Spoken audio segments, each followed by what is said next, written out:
Samurai Cop. He's telling these son of a bitches he respects the jab. Two men alone in a attic. Becoming a samurai? I'm a tub of rancid lard now. You dirty little jap. I'm gonna kill him.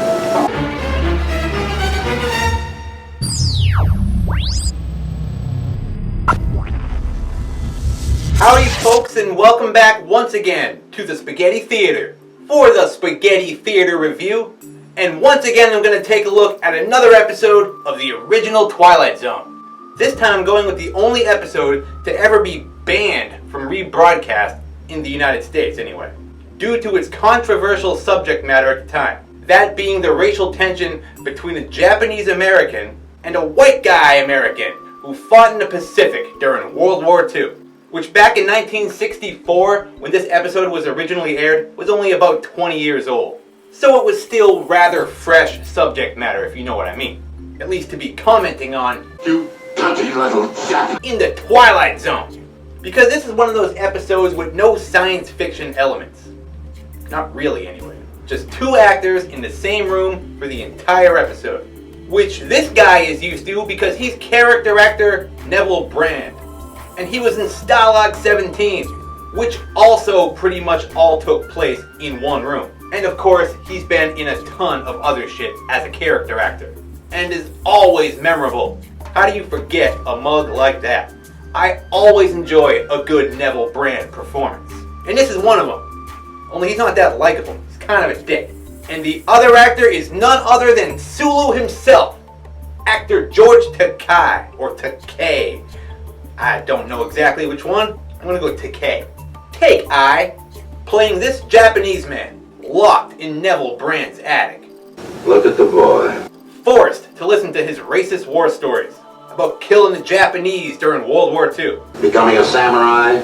Cause he's a war-hardened nut, this Neville Brand is, and he just can't let go of this World War II shit. Which seems kind of insensitive because Sulu is also Japanese.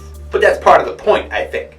So let's check this one out, shall we folks? I'll try to be careful about how I word things. Since this episode was banned in the USA for like 60 years for rebroadcast, you can still buy it. It's season 5's The Encounter.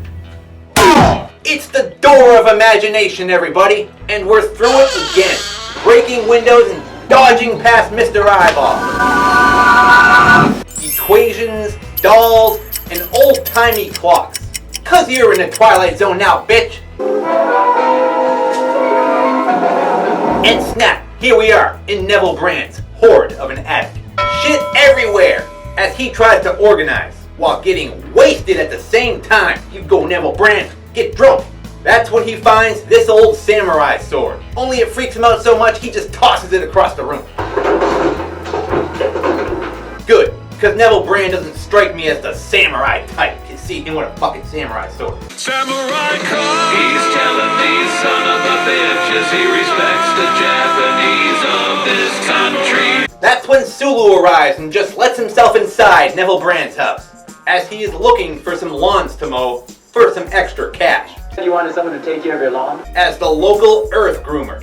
If I can handle it for, $7 a month. Neville Brand's all excited about this cheap labor too, so he hires him on the spot Oh, that sounds fair enough. and invites him up for a beer. We'll sit down and have a beer on it. Come on up and get wasted with me, Sulu. No, thanks just the same. You can take off your shirt and run around with my samurai sword if you want. It'll be great, neighbor. So he agrees. 10 minutes. And that's when we get to find out his name. Arthur Takamori. Arthur Takamori. Which drunkie here has to comment on, of course. Arthur?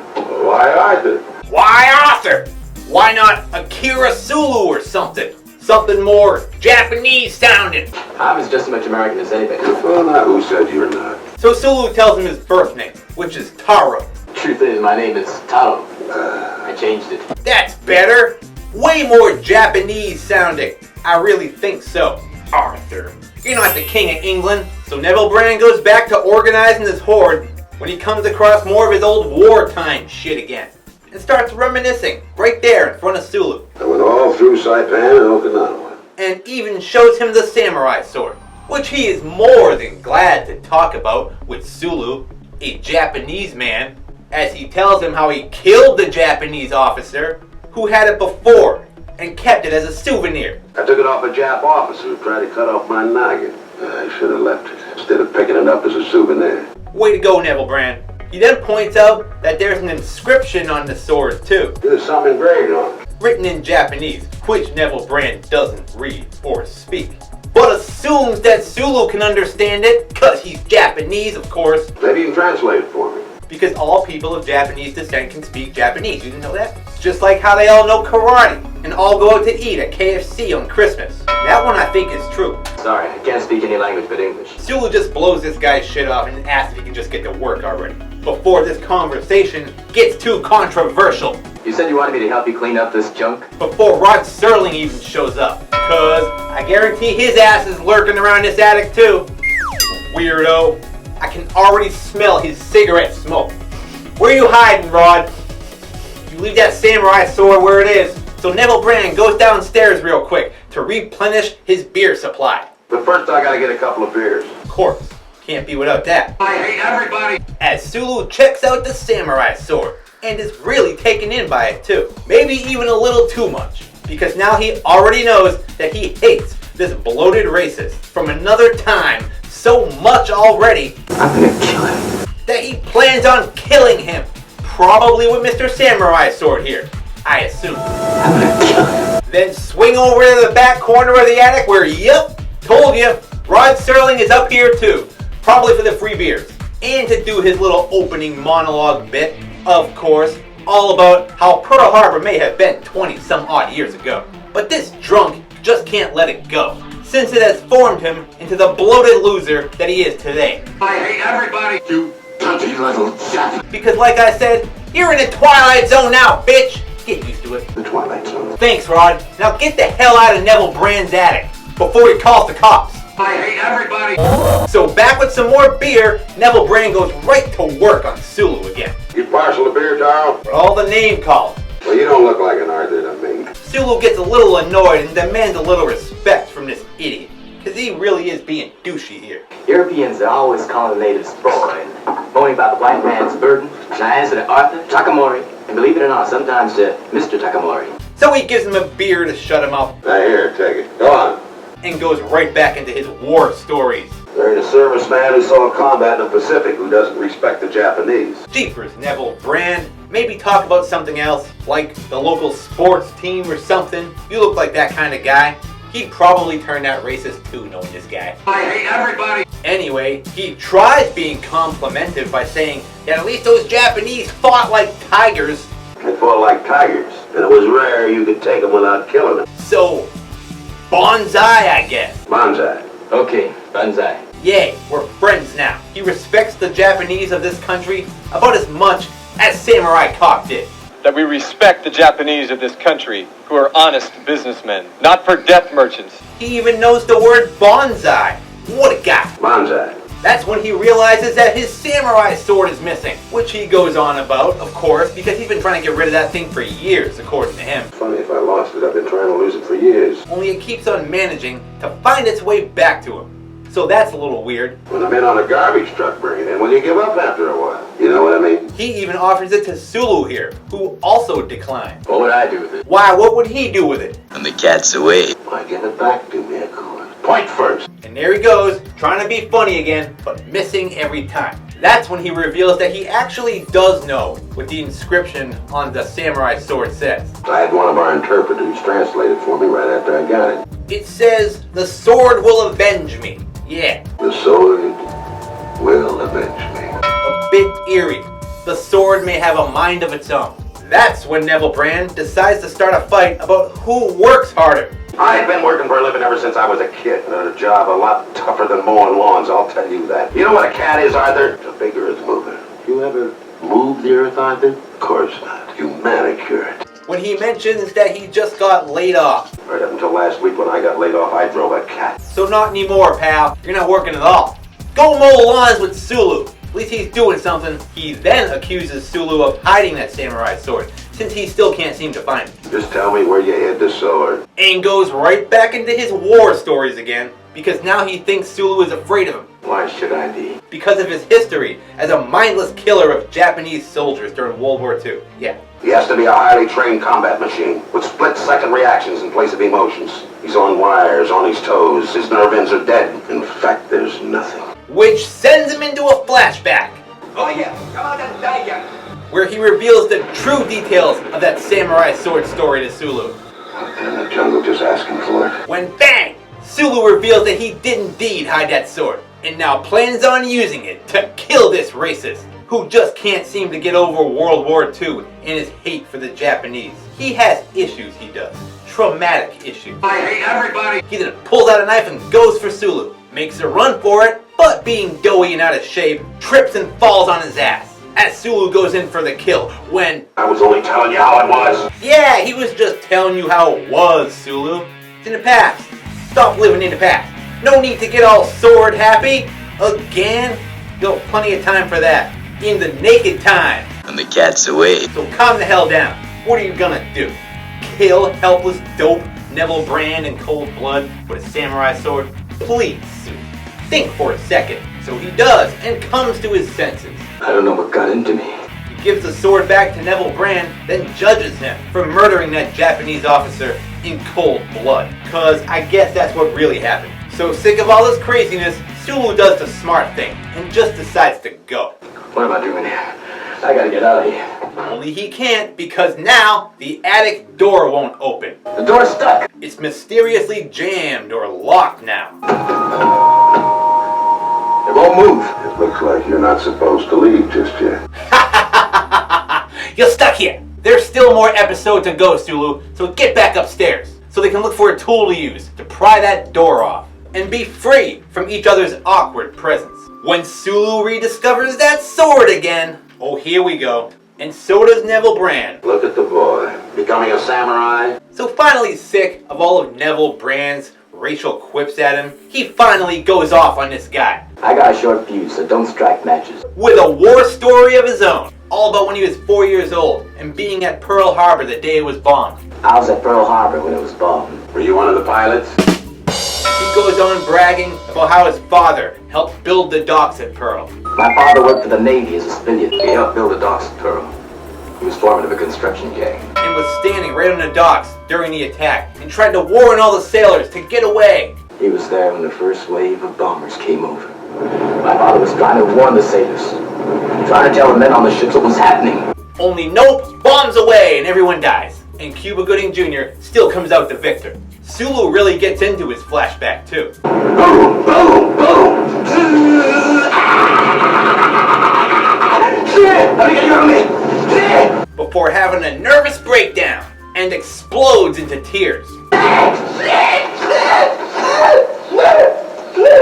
Before coming clean himself and telling the true story of what really happened that day.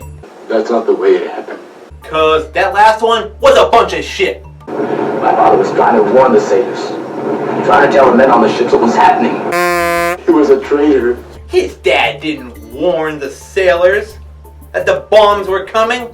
He signaled the plane. He actually signaled the planes and showed them where to drop the bombs. My old man was a traitor. So he views his dad as a bit of a traitor. A traitor to those docks he helped build. He helped build the docks at Pearl. Sulu then tries to escape out the window. Since this shit is getting too real for him, he just had an emotional breakdown in front of this stupid guy. And wants out. Only no go, Sulu. Have a beer already. Now you better sit down and have a fresh beer. You need it. So to try to make him feel better, Neville Brand tells him all about his shitty ass life and what a drunk loser he is and how his wife got pissed at him and took off to go stay with her sister to get away from his dumb, drunk ass. I guess I drink too much. Then he elaborates more on that whole getting laid off of his job thing. Well, they can be from my job. Put somebody else on the cat. It turns out to be that he was actually fired for drinking on the job. Yeah, Just because I had a few lousy drinks one day. I believe that one more. Which still wasn't his fault, of course. It's all that cheap labor they bring out there. Yeah, they're letting them in from everywhere. And goes right into blaming every single foreign race he can think of. Mexico, Puerto Rico, China, Japan, foreigners. Even the Japanese. Even though the guy he's telling this to is Japanese. We make Hawaii a state, and look what we get. Does he think before he speaks, this guy? Clearly not, because he actually believes that his wife is going to return to him. And his loving, bloated ass. But she's gonna come back. She knows what side her bread's buttered on. Because she knows what side her bread's buttered on? Yeah, you want to go back to a guy like that, right? Husband of the year, everybody. I hate everybody. Because he just won't stop, and then says this shit. The women are a dime a dozen. Anybody that's been to the Orient knows that. So what, Asian women are whores? Is that what you're saying, Neville Brand? You're not winning any points with Arthur Takamori here, if you're trying so hard to be this guy's friend.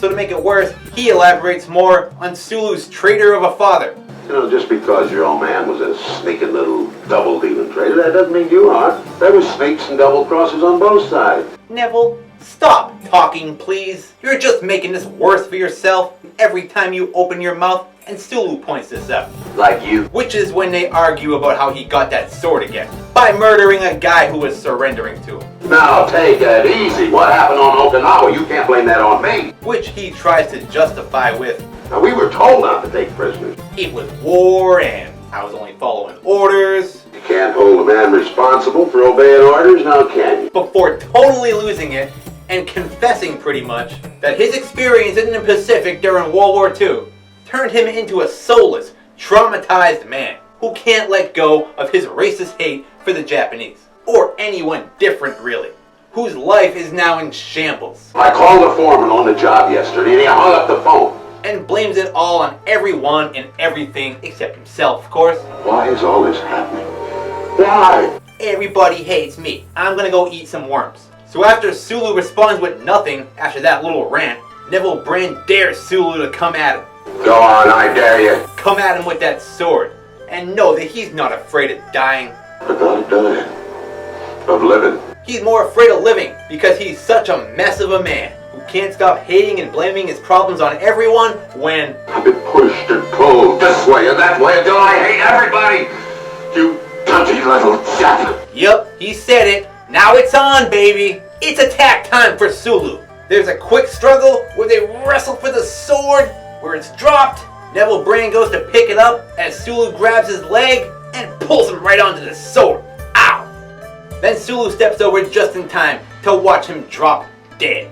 Plop! Sulu then pulls the sword out of him and takes a good look at it before yelling bonsai and jumping out the attic window. To, I assume, his death or serious injury, as Rod Serling chimes in once again with his thoughts on all of this insanity. Their common bond and their common enemy, guilt. That their common bond is that of guilt.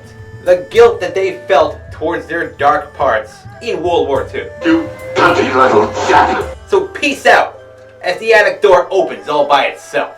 Our only two characters are both dead, and the Twilight Zone has offended the Japanese, and perhaps some American World War II veterans, and samurais, and foremen at construction companies. I don't know. He helped build a docks in Pearl.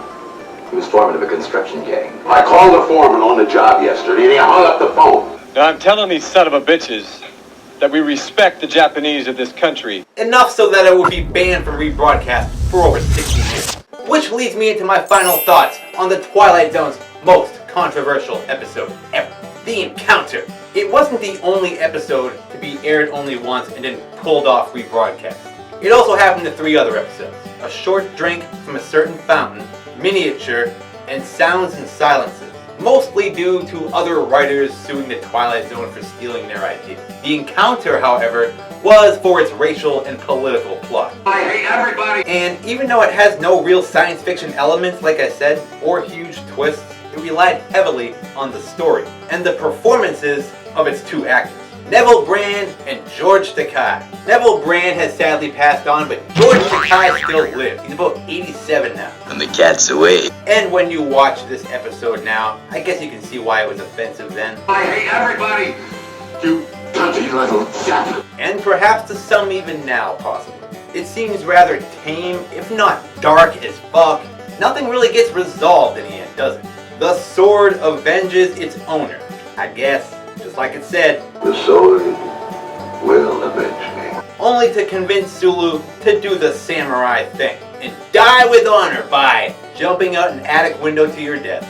Now what did the neighbors think when they saw Sulu come flying out that window with a sword and splat on Neville Brand's front lawn, only to find him dead in the attic next to a pile of empty beer cans? They'll be wondering for years what the hell went down up there. It's weird, wild, wacky stuff. And one last thing I'll mention, back in the early 2000s, I actually remade this episode of The Twilight Zone with my brother and a friend of mine. And since we had no budget at all, we couldn't afford to hire a Japanese actor. So my white as snow friend Dave got to play the Japanese guy. Meaning this remake of the episode would probably be banned too, with no budget.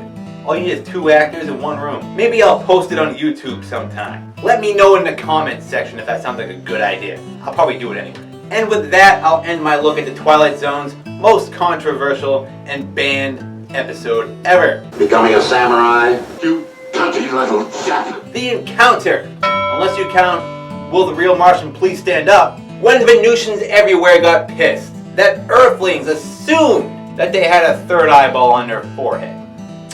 Idiots. Just kidding. That one was made up. Obviously. A big thanks as usual to all of my subscribers and leavers of comments. It's always nice to get feedback. Mostly always positive too, so thanks for that. Adios for now, folks, and I'll see you at the theater. Samurai Cop. He's telling these son of a bitches he respects the Japanese of this country.